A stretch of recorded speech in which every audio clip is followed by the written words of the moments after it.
Du-te de grabă, toate te întreabă, care-i drumul tău, pe unde mergi?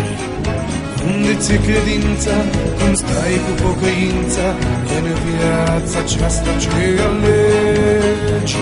Ești pregătit să pleci spre locul mult visat, ești pregătit să zbori spre raiul așteptat. Legat ești de pământ prin viața ce-o trăiești, sau Domnului slujești. Ești pregătit să pleci spre locul mult visat, ești pregătit să zbori spre raiul așteptat.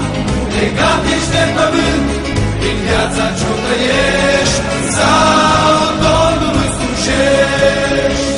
Nu te uita la lume, crezând că toate-s bune, uitând că te-ai decis pentru viață. Adu-ți mereu aminte de lucrurile sfinte, Biblia să fie a ta povață.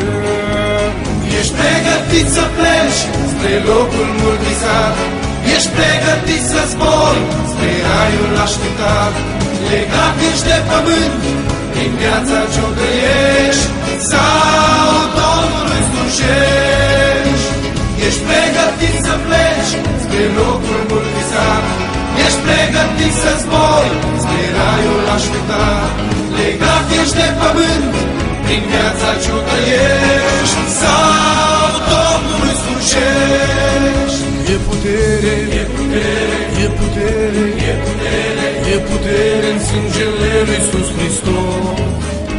E putere, e putere, dar e putere, e putere, e putere în sângele lui Iisus Hristos.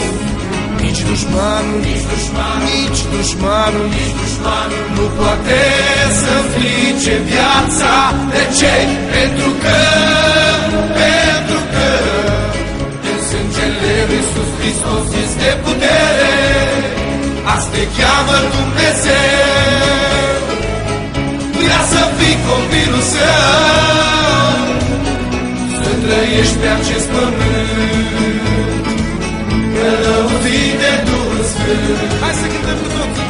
Noi suntem biserica fraților, fraților. Noi suntem biserica fraților, fraților, fraților. Zi puterea, Zi puterea, zi puterea, zi puterea, zi puterea adorată Iisus Hristos. zi puterea, Zi puterea, zi puterea, zi puterea, zi puterea adorată Iisus Hristos. Hai naști, o dușmanos, terimor, amarul caiu. Zosche! Esi puterea, esi puterea, esi puterea adorată Iisus Hristos. Hai naști, o dușmanos, terimor, amarul caiu. Esi puterea,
este